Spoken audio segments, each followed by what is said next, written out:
fine with me. All right, so create an area model. 30% of students are female, and 60% of them use Android, but only 35% use Android of the males. So remember an area model. You could also do a tree. Anytime it says area, I'm okay also if you do a tree, if you like that better. So maybe just as a review, we can do both. Typically, it's nice to set your area model up as a rectangle and make it look, probably not quite there, like what the situation is. So female is 0.3. I'll use the decimal version. And then male is 0.7. So again, it kind of looks roughly to be the size of the box. Anyway, 60% of females use Android. So we're going to have to now break this top section up into 60-40. So 0.6 Android and 0.4 something else. And then for males, it's only 35%. So try to keep it, I would recommend keeping it like I'm putting my Android on the left side of the boxes. So try to keep it consistent. But you don't technically have to do that. And since we don't know what the other is, I guess it would be Apple, but maybe they don't have a phone or something. But that's Android. Android kind of covers a number of different brands. Okay? And then basically to... Wouldn't it be like 65 instead of 4? Oh, sure. I just copied the one above. So this will allow us to answer these questions. So probability of male and Android would be that little category. And don't forget, we're taking the area of that, so we have to do 0.7 times 0.35. And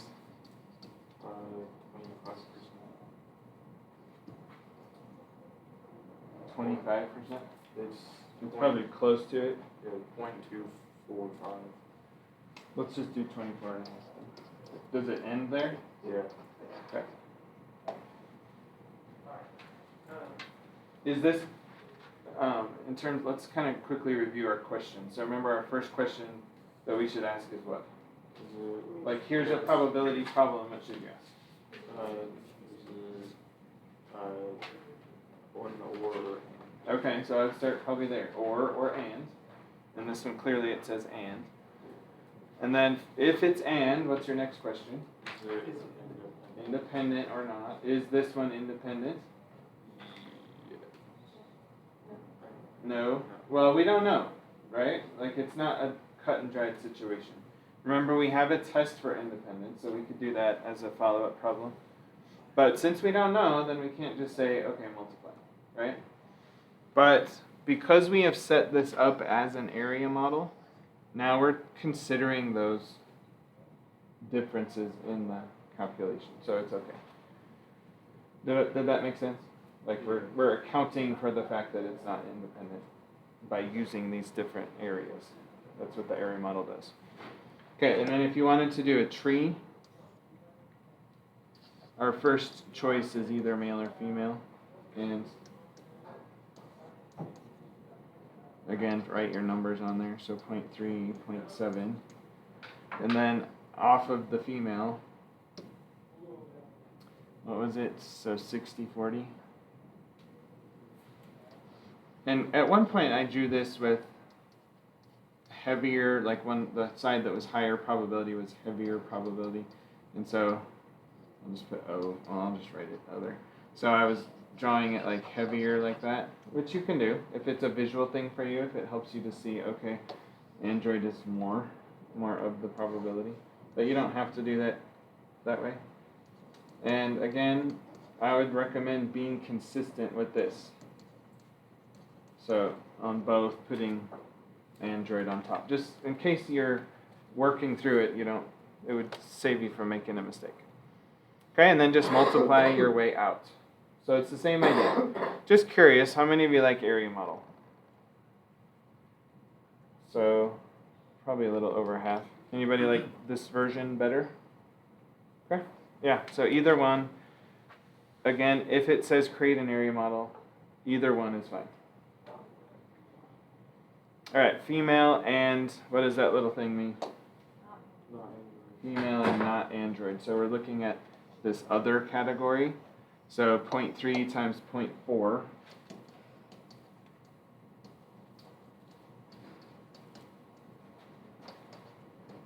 12%.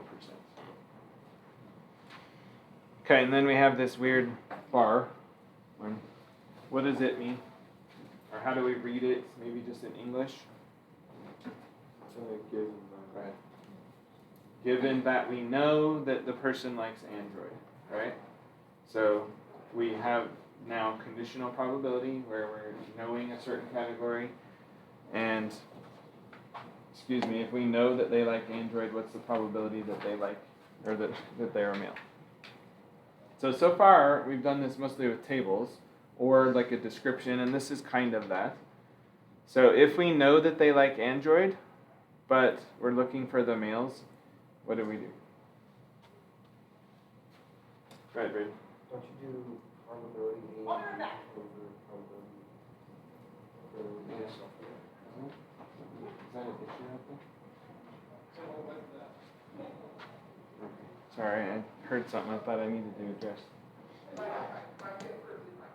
Yeah, let's do M and A for just to shorten this up.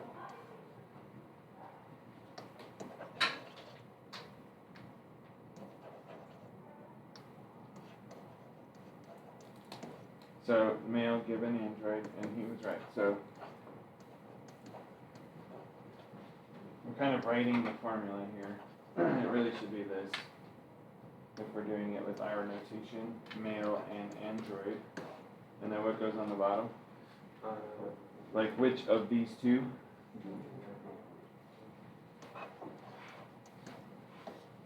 Okay. So we did male and Android here. So 0.245. And then probability of being an Android user is kind of hard to get from this, isn't it? But because it's separated, so 60% for female, 35% for male. And so we don't have an overall. We weren't given that, right? So this problem, in terms of doing it, I needed to word it differently. So if you struggled on that one, this is why, right? You see what I'm telling you? Do we have an overall probability for Android users? No, it's broken down, right? And I didn't give it in such a way that we could answer this question this way.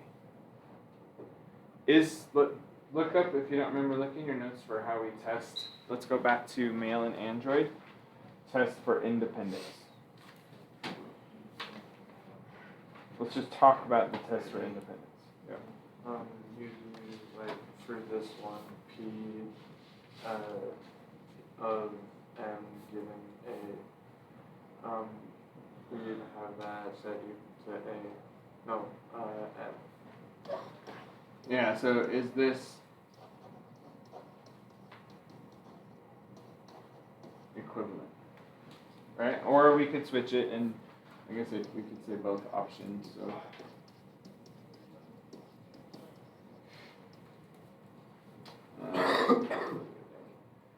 So either one of those is okay.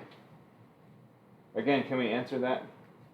No. Not the way it's worded and with the way that I gave you the data.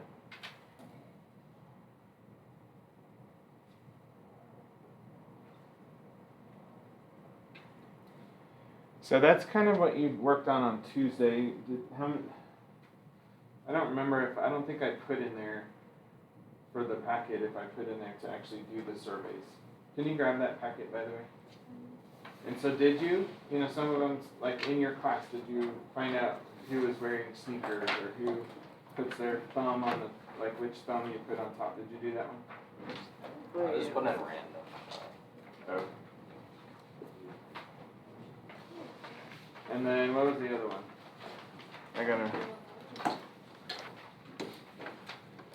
Do we have, if you notice it breaks it to left and right-handed, do we have any left-handed people? Mm-hmm. 1, 2, 3. Okay, that's good. Uh-huh. Alright, so the thing behind this, like if you just fold your hands together, don't look, don't think about it, just hold them together. Which thumb is on top? That's the question, right? So let's edit this data to represent our class.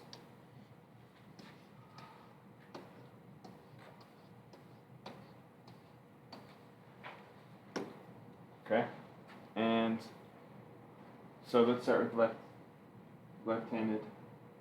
How many of you did left hand on top? All 3 of you. Okay. 3. Okay. Right-handed people. How many of you did left thumb on top? So hold up your hands high so I can count you. So 1, 2, 3, 4. I'm gonna count me 2, so that's 5. All right, and then right thumb on top. It should add up, but let's just raise your hand. 1, 2, 3, 4. Okay, so there should be 9. Okay. Why don't you go ahead and quickly edit your table to reflect that data? So it's our class.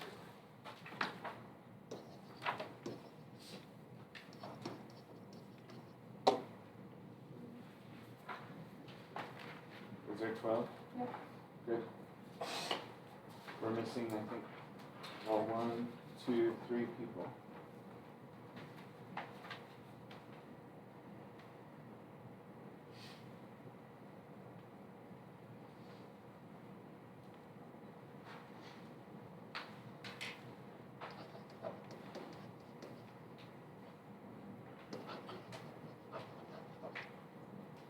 Okay.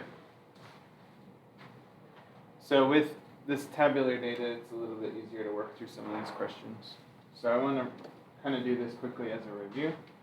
So what's the probability of being left-handed in our class? 3 out of 12. Yep.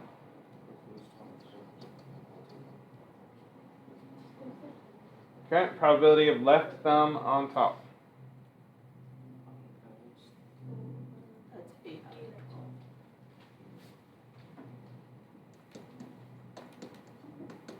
So 2/3. We'll just round to the tenths. Okay.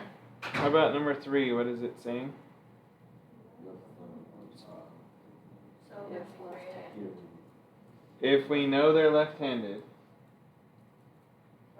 what's the probability they put left on top? 100%, yeah.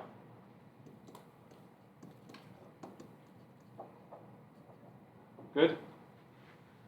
So remember that was setting the category this way. If we know they're left-handed, and then we only focus on that category for those kind of questions.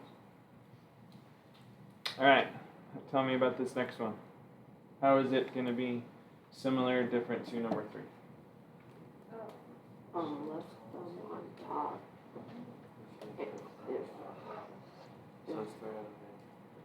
Yeah, so we now are looking at the category left thumb on top, asking probability of being left-handed in that category is what? 37. Yep. So 3 out of 8. How many of you have your eighths memorized as decimals? It's a good thing to know. Eighths actually come up pretty often. In fact, when I was gone, I rented a vehicle, and when they handed me my receipt, the gas report said 7/8 of the tank was full. Which, when I returned it yesterday, I had to return it with at least that much gas. So it's good to know. 7/8 is 87.5%. And they're pretty easy because every 2/8 is a fourth, and probably most of you have your fourths memorized, right? What are they? Like 25, 50, 75, right? So you really only need to memorize or remember the other 4. So 1/8, 3/8, 1/8, 3/8, 5/8, 7/8. So really, it's a good thing to do. All right, what is this one? left-handed. Now we have this word. So what's our first question if we're asking an or probability? Yeah. What do you think? Are these two mutually exclusive? Yes. Or can you be both left-handed and left Yeah. on top at the same time? Yes, so it is not. So this is non-mutually exclusive. So what do you have to do when you have a non-mutually exclusive situation? You add A and B and then subtract A times Yeah. B. So in symbols, we're going to do probability of left-handed times probability of left thumb minus what? Left hand times, or left hand and Both. Yeah. So in terms of numbers, what's the probability of being left-handed? 25%. Okay. And since everything will be out of 12, let's do it as fractions. And then probability of left thumb on top. Yeah, 8, 12, And probability of both. 100.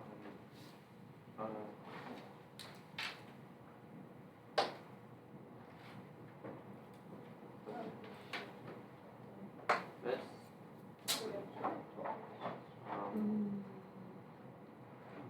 Six.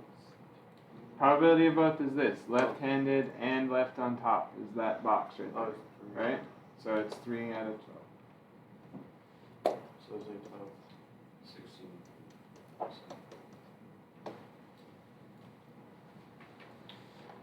Okay? That only happened that way because we had nobody with the right thumb on top. That's left-handed, right? If this had been another number, these two numbers wouldn't be the same. So that's kind of a weird case for our class, but that's okay. And then how do we answer our being left-handed and having left thumb on top independent? And I'm actually curious about this because all three of our left-handers did it the same way. So it raises the question, is that a left-handed thing, right? People always try to categorize things. So what do you think? Are being left-handed and having left thumb on top independent? How do we check? If you don't know, look it up. So test for independence. This might be left-handed given that left thumb is equal to left-handed. Left.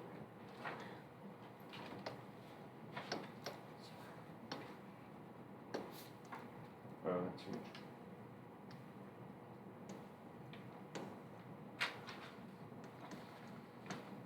Okay, so put a question mark when you're checking if it's independent. And are they the same? Does knowing the fact that the person puts their left thumb on top change the probability that it's a left-handed person? That's what we're at. That's the question we're asking and answering. Now remember, you could also do it this way. So left thumb, knowing that it's a left-handed person. And then does that change the probability of being left thumb on top? So either one. If it's independent one way, it will be independent the other. So I've got to go back up here. Probability of being left-handed overall was 3/12. So if we're using this first one, that's 3 out of 12.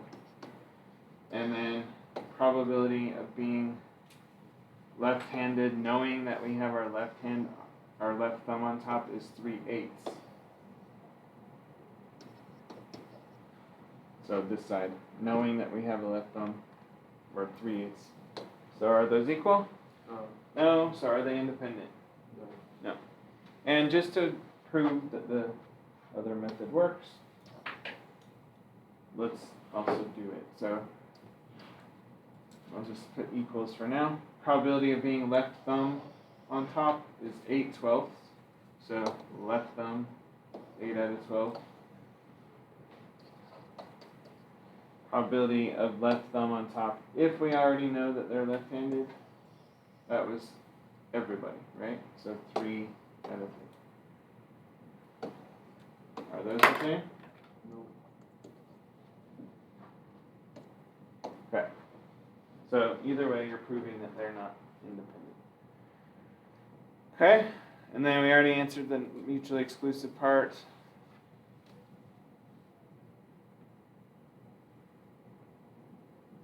What's the formulaic version of this part D?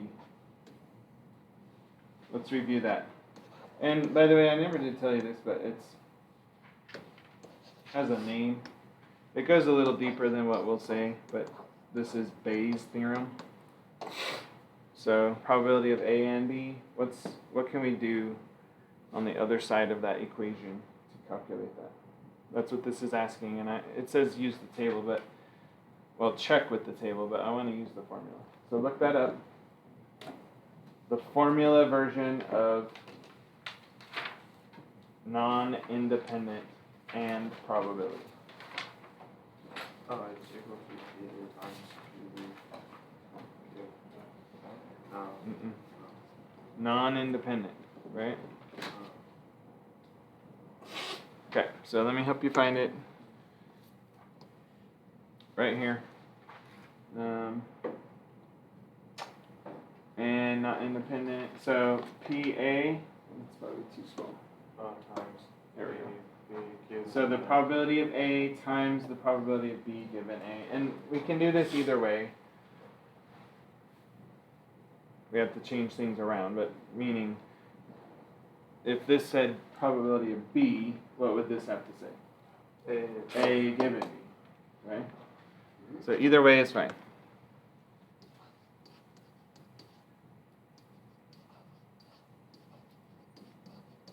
So that's the formula for non-independent probability. Okay, so this probability of A is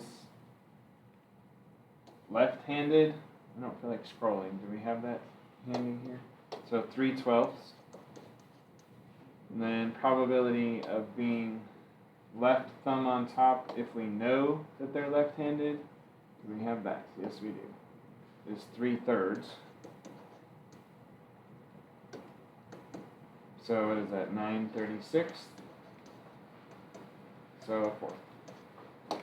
25% chance. Go check it with the table. We did this one. I think it was the first question in this group. Yeah. Right? No, it wasn't. So let's just check it. It was left-handed and left thumb on top. 3 out of 12. I feel like we did that somewhere, but I guess not. Okay. So kind of a quick review of conditional. How'd that go? I feel like this is still a struggle a little, huh? It's going okay?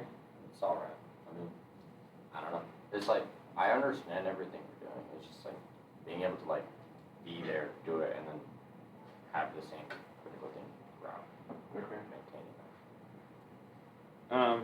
If I said recreate your notes on a blank packet, could you? No. Okay.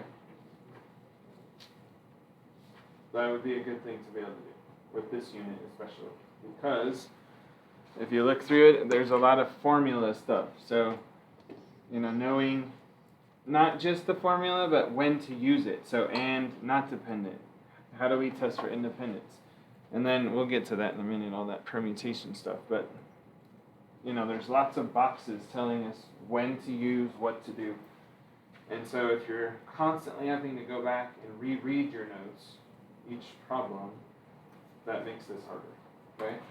Also, I will tell you that, as I have and will all year, when you get to a test, it's not going to be broken down by category, meaning, okay, we're working on and probability today, and it happens to be independent. And then you don't have to think, right? You just know, I'm using this formula every time. That's easy. When you get to the test, here's a probability question.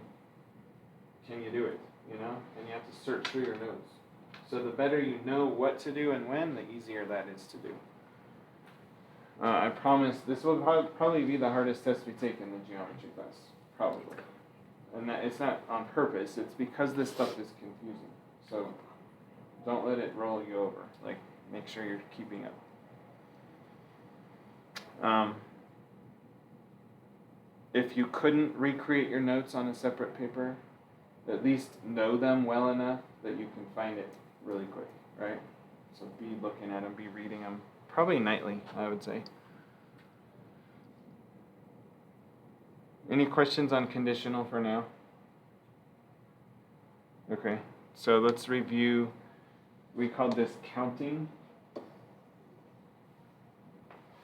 Before you can flip there, but just as a reminder, we can keep going back to this basic formula. Number of ways we want out of total ways. Okay, so the story gets a little more complicated when we have numerous ways to count outcomes. And this is what you were working on yesterday. And it is hard. I'll be honest with you on that. What's the big difference between these two? Order. Does order matter? Do we care if it's red, white, and blue or not, right? Or is that the same as blue, white, and red, right? If it doesn't matter, the situation gets a little bit more complicated by this r factorial. What does factorial mean? What was it? Yeah. Multiply by every number down to 1. Okay, so I think what we'll do, why don't you pull out your sheet from yesterday? Okay, you can see this word combinatorics at the top, which is kind of a fun word. And we sort of got barely into it on Wednesday last week.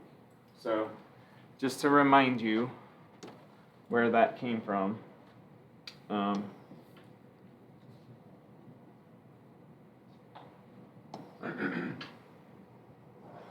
Oh, I can't remember where I put it. It's in here. Let me go show you the example we did and see if this would ring a bell.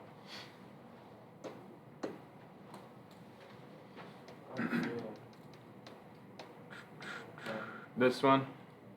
This was a combinatorics problem.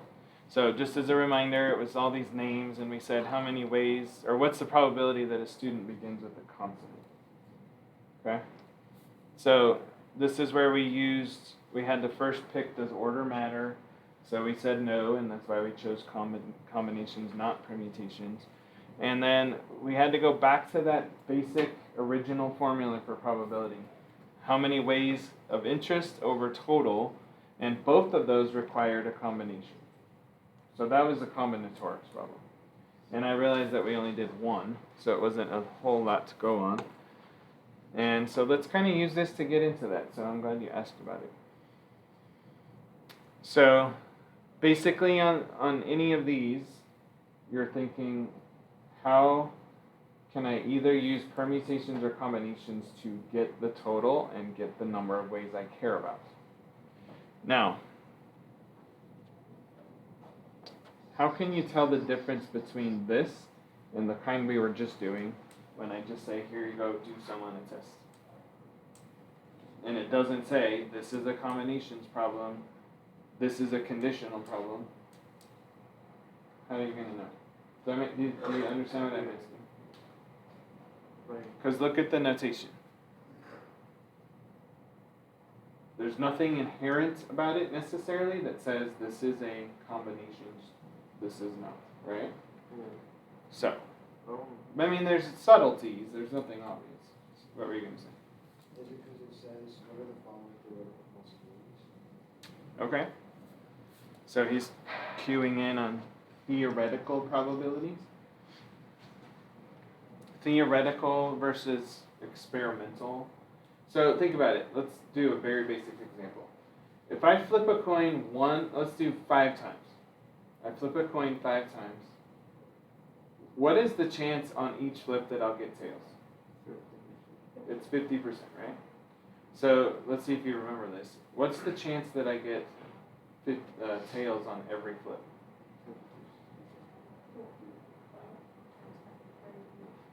Yeah, good. 0.5 to the 5th power, which is very small. So 0.5 to the 5th. So a 3% chance that will happen. That's the theoretical possibility or probability. 3%. But could I actually stand here and maybe do it on the first try? Yeah. Right? And so if I did it, if we all took a coin and flipped it, that would be experimental probability, like it actually just happened. And we can just calculate based on the numbers. So just to clarify, that's what it's talking about when it says theoretical, not will this actually happen, but what would it be if we predicted ahead of time using math, not actually flipping of points, okay? Anyway, so yes, kind of, to answer what you said. But again, my question, how are you going to know that this tells you you need to use combinations? Well, it's actually this word. And it's not specifically grabs, but this is a way of saying choose. Okay? So when you're in a situation that is some vocabulary version of the word choose, we're thinking permutations or combinations. Okay? And we'll put this in our notes, but it's because we are not, it's not a male and android. It's not a clear cut. There's ways of picking this that are different each time, right? Like 30 different zombie movies and 10 action. There's ways of picking those that aren't clear cut. Like maybe you pick it differently than him, right? So if you're in a choose kind of context, I want you to think of these combinatorics problems. Okay? That's your cue.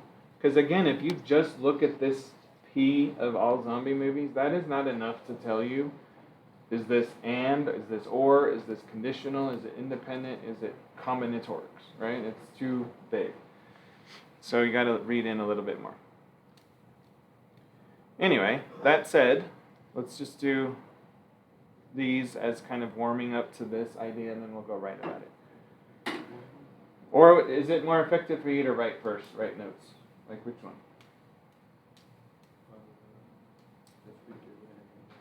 So I like, my thinking is, would you rather see it and then write down what we did, or would you rather have the notes so you can follow while we do? Okay, let's do that. So what's the probability of all zombie movies?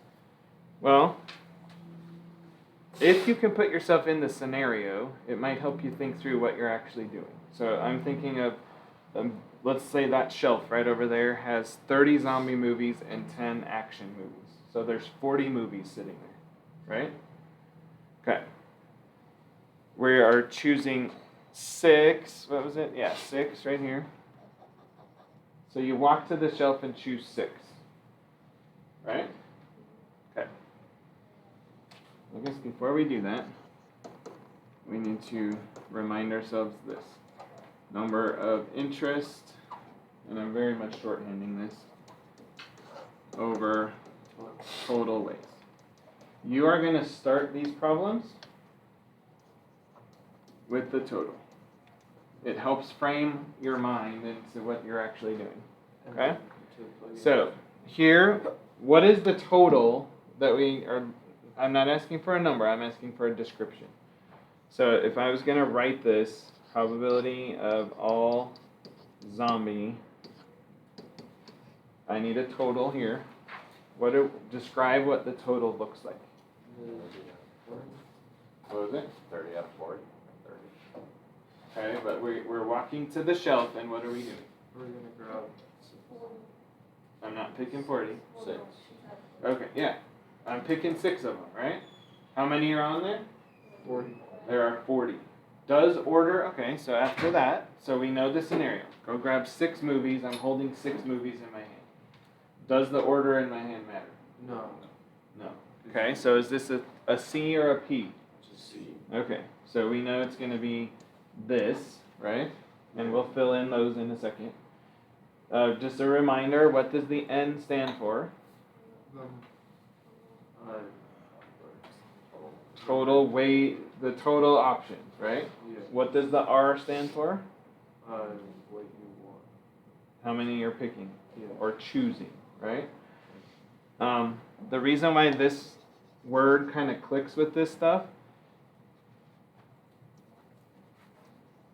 remember this was N things, choose R of them. That's how you read that. The P is the same. N things, pick, I suppose you could say, R of them. But order matters then, right? But it's that idea of grab, choose, pick, right? Gather. So, what is N? 40. And R? Okay. So this is how many ways we can go to that shelf and grab 6 movies from the choices that we have. What do we care about in this one? So, number of interest. Well, what do we really care about in this first problem? 30 zombies. Just the zombie movies. So, if we're saying how many ways can we pick 6 zombie movies, what do we have to focus in on? The 30 of the movies that are zombie, right? So, does the order matter on this? No. So, how many ways can we pick 6 of the 30 zombie movies?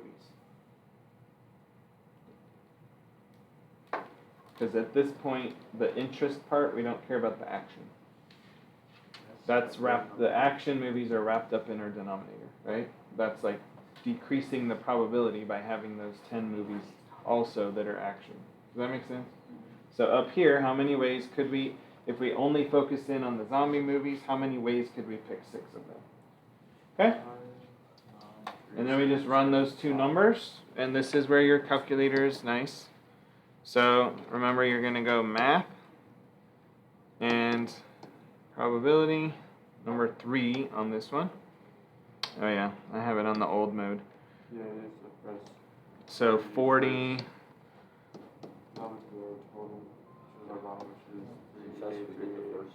Six. Okay, so we have a whole bunch. Isn't that crazy? If you have 40 movies at home, there's that many ways that you could pick them, right? Okay, and then do the same thing, only this is going to be a 30, so it's nice to just grab it, and at least I think it's nice to go grab it and just change that to a 30. Okay, so numerator, denominator, and then you can just do, this is now, right now it's in my computer's, or my calculator's memory, so if I hit divided by, it's taking that 59, that number that starts at 59, go grab that one, and now that's our probability. So 0.155, 15.5%.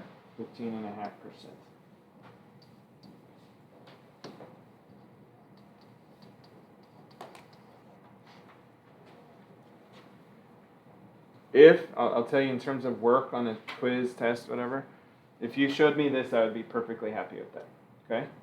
If you want to add the step where you write these numbers, like this one, the 593 over the other one, if you want to show that, that's okay. It helps organize your work. But if you wrote this, I would be happy with that as well. It shows me that you know what you're doing. And these numbers are big, so it's not necessarily something you need to write out. Okay.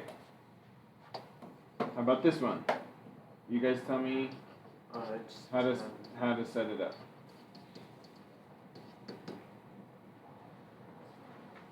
Let's let people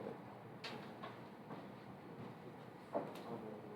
Still picking 6, right? Like every one of these in this section, we're always picking 6 movies. Right? So I have 3, I think, ready. 4. Okay, that's most of you. Tom, did you want to go first, or since you had your hand up first? Or do you want someone over there? Go ahead, Audrey. 10C6 over 40C6. Cool. And again, now that we're kind of running the same problem, we already have our denominator stored in here, so just change this to a 10. And now it's going to be super small.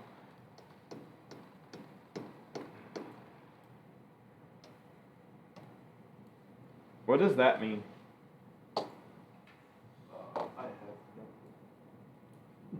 Okay. So this is important because obviously you're going to get answers like this on your calculator. And you'll need to be able to, I don't want to answer with E, and certainly not with all these numbers. Okay? So this is scientific notation, and if you haven't studied that, it's a fairly routine concept. But your calculator is saying this e means exponent of 10. So help me remember these first three. So 5, 4, 7, 1. So your calculator is saying this. And some calculators actually do this. That's weird. 10 to the negative 5th. Okay, that's what it means. That's scientific notation. Do you guys remember the exponent rules for negative exponents? What it means? Like, what is 2 to the negative 2? Positive 4. It's a fourth. So you have the 4. So why is it down here? Well, this is important, so let's don't blow this off, because like I said, if you get these tiny little decimals, you're going to need to be able to write them as actual decimals instead of as e to the negative 5. Okay, let's do the quick progression. It's pretty easy to show. I'm going to use 3's instead because people get confused with 2's. What's 3 cubed? That's not. It's 27. Yeah. Okay, what's 3 squared? That's not. 9. What's 3 to the first? 3. Okay, before we continue, let's look at the pattern. Do you see how each time we're dividing by 3? Yeah. Okay? So this is a weird one for some people. If I divide by 3 again, what am I going to get? 1/3. No. 3 divided by 3 That's 1. is 1. So drop the power. So 3 to the 0 is 1. Anything to the 0 besides 0 is 1. So 10 to the 0 is 1. Okay. Well, continue the pattern. What is 1 divided by 3? Not a decimal, but just a fraction. What is it? It's a third. So if I drop the power, 3 to the negative 1 has to go down into the denominator now, right? Because I'm continuing to divide by 3 each time. 3 to the negative 2 is what? 1 over 3 squared. So 1/9. And we just continued the pattern. That's all. And no matter what this base is, in this case we chose 3, the pattern would continue. If this was 10 to the third, that's 1,000. Now I would divide by 10, and 10 squared is 100. 10 to the first is 10. 10 to the 0 is 1. 10 to the negative 1 is 1/10, right? So 10 to the negative 2 is 1/100th.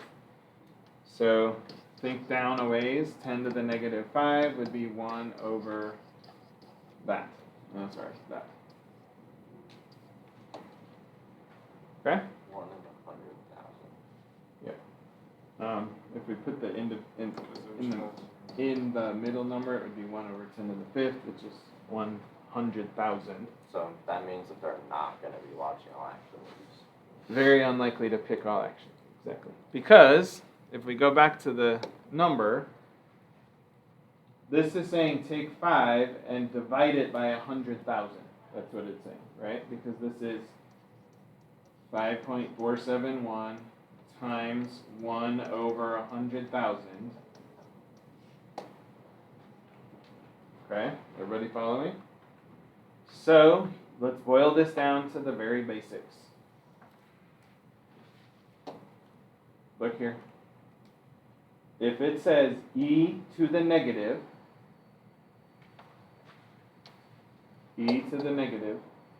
that means the power of 10 is in the denominator, which means move this decimal place 5 places to the left.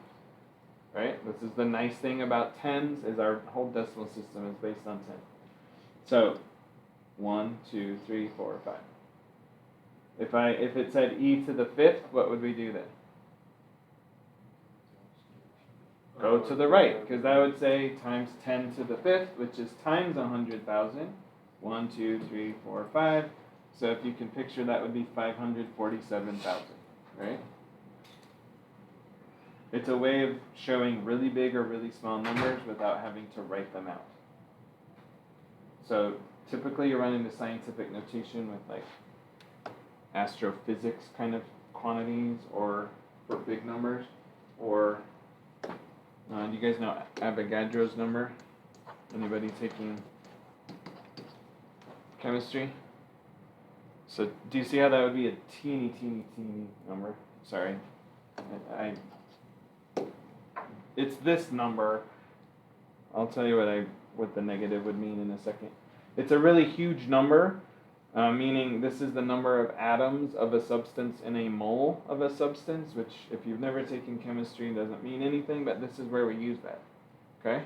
So if we wanted to find like the weight of an atom, we could do the negative version. Anyways. Take some classes like that. They're pretty cool stuff. There should be one of those up there.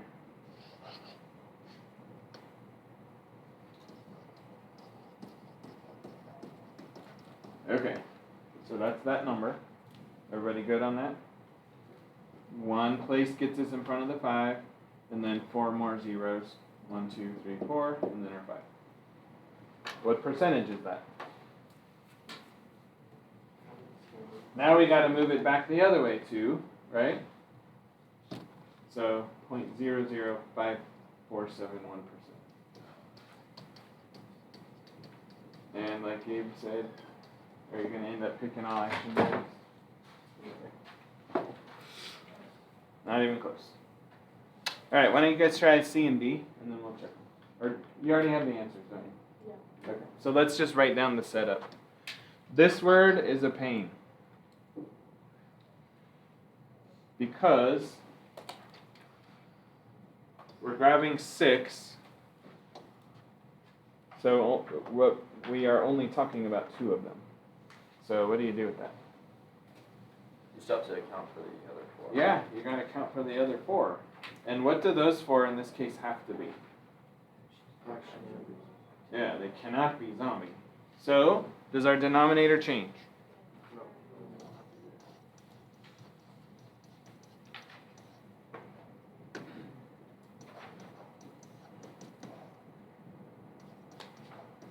Still picking 6 of 40, so that doesn't change.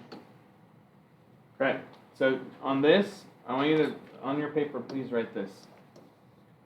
This is probability of 2 zombie and what? 4 action.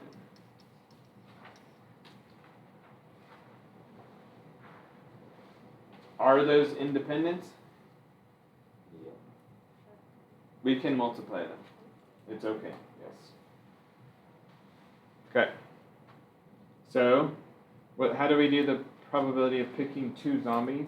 Or the number of ways, rather, not the probability, but the number of ways. I shouldn't have put P, sorry about that.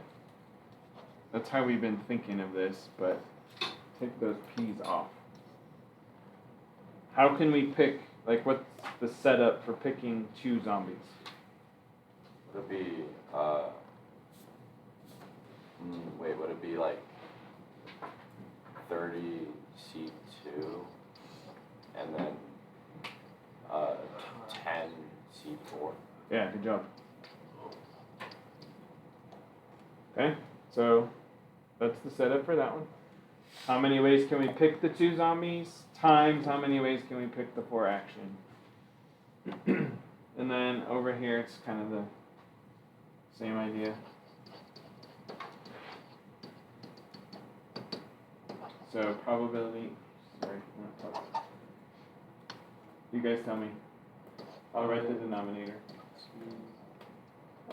30 C4 times 10 C2. Okay. Let's go ahead and practice typing that in.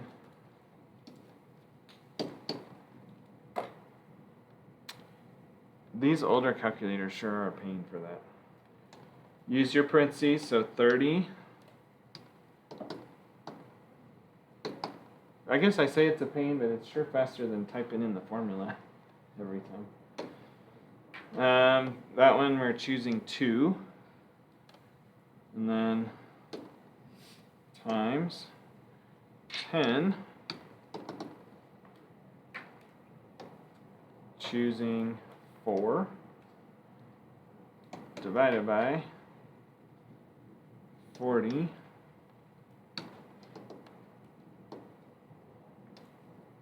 choose 6. And we get 2.37%. 2 point, maybe just say 2.4, but yeah, you're right.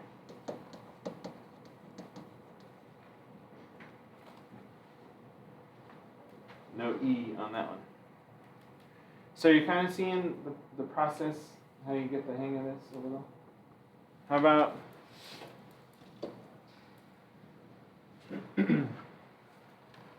this one? I want to say, this one's kind of weird. So, did you get answers for it? Yeah. Okay.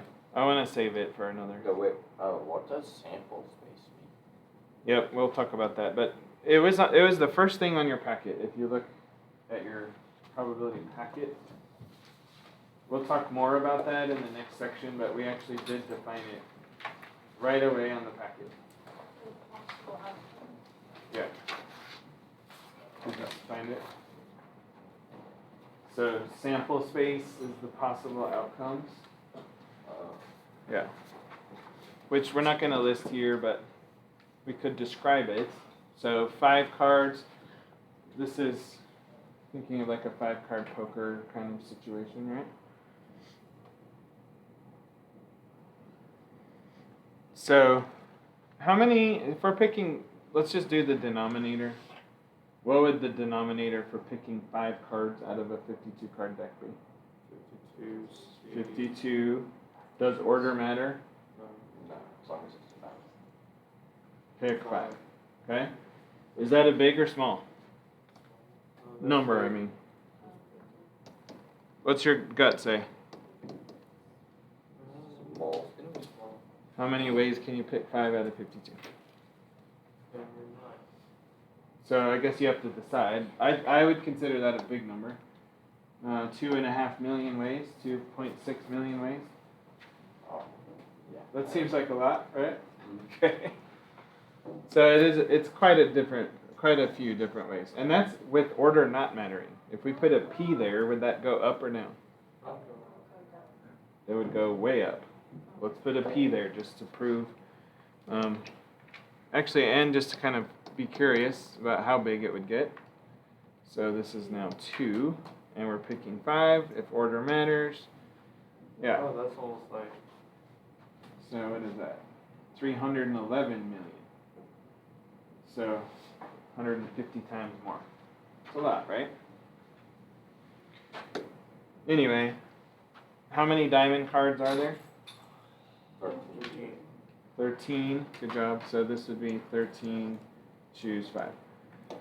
Now, some of these are kind of weird, so that's why I don't want to talk about it just right now, okay? Let's go right the good stuff. The reason I'm saying this isn't necessarily good is because we're not going to, beyond this thinking exercise, we're not going to do these things, okay? So let's write down what we've learned about combinatorics in our notes. And we could even put an example if you'd like.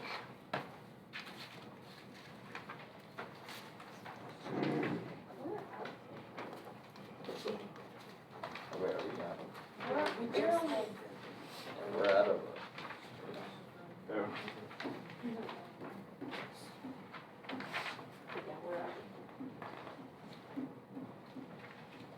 this is the time to pass this out, so you're good. So you have no more? Okay.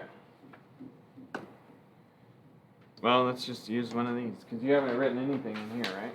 Okay. Yeah.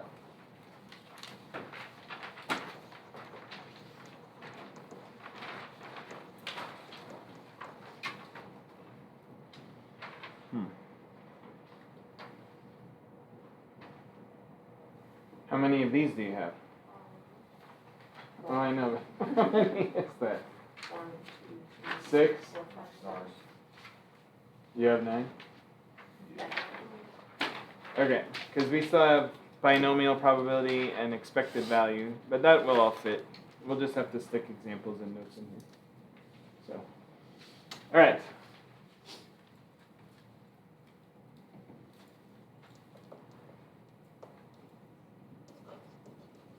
maybe define this briefly, very briefly, as probability of choices. So on the side,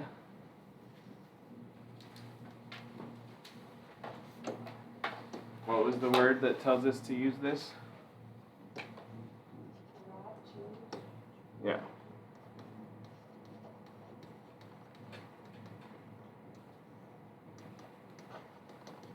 Pick choices. I don't know. We're just writing some.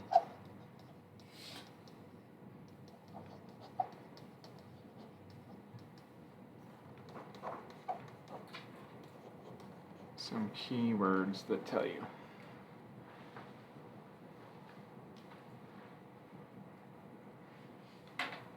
What are some, can you think of some other examples of this in your day? In your, like, from getting up in the morning to going to bed at night? Do you have combination probability? Like what? Okay. Like what you put on, right? You have 15 shirts or whatever in your 25 shirts in your closet, 10 pants, shoes, socks, right? All that different things. Okay? How about things you make your sandwich with or your right? There's a lot of them. Okay. And since we're kind of using this as notes and maybe not an example, so this is either permutations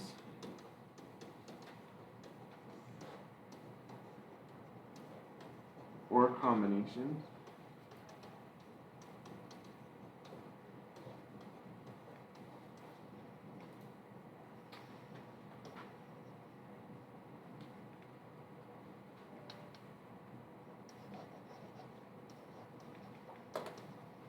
You're going to use the basic probability formula.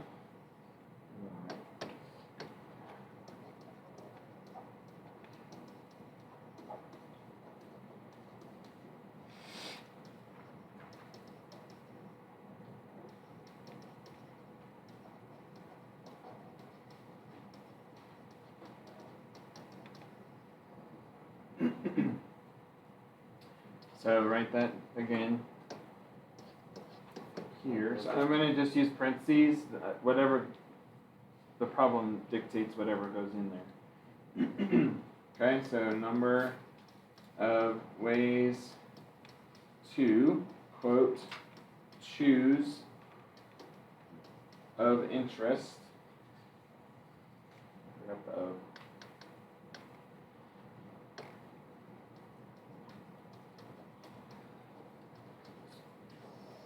Out of total ways to.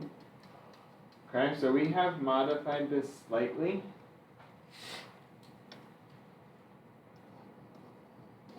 By adding the word choose. Just to keep pushing that to make sure that you're connecting it to combinatoric stuff. I would box that. Number of ways to choose over total ways to choose. Number of ways to choose of interest. Okay. Then let's add the note about if the problem says exactly,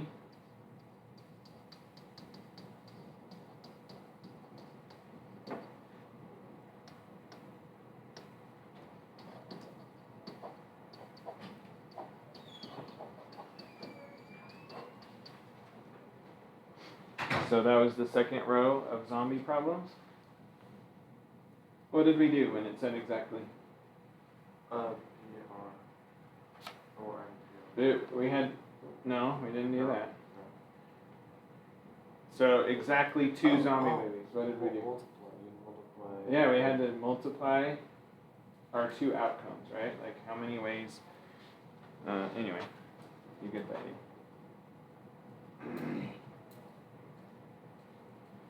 How should we word this? Count or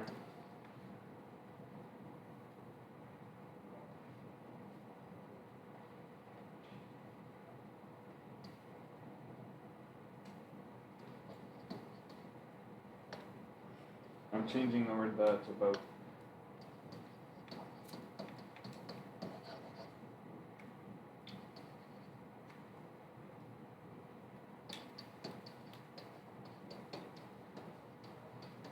So I'm going to say it this way. Account for both the is and is not. So in our examples we did is zombie and is not zombie. So maybe let's put that as a reminder.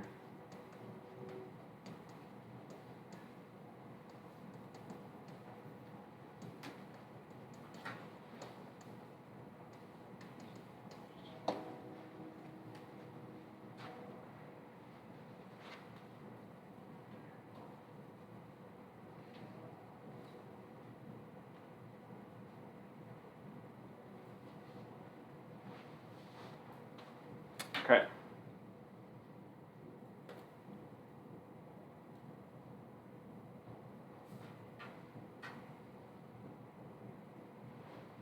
Was that descriptive? We'll do an example, but do you feel like that kind of explains what we did? Okay.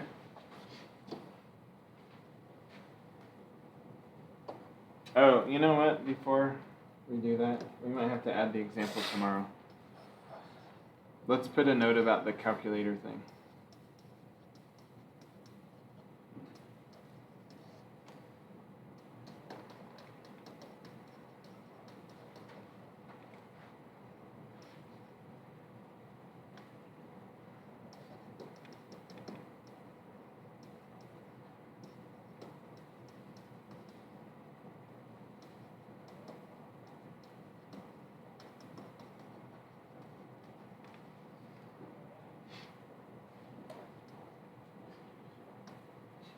Can you read this? Is it big enough?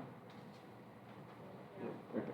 So if it says some number, e to the negative 5, it means 5 point, in this case 5.471 times 10 to the negative 5, or times 1 over 10 to the 5th, which is 1 over 100,000. So here's the point.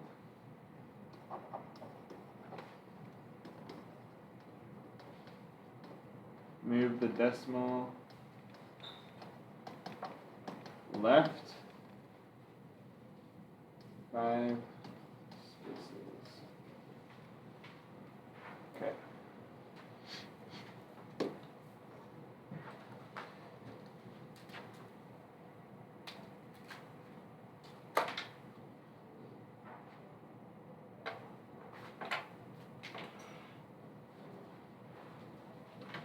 So I think we'll wait for the example because we're not going to have time to do it.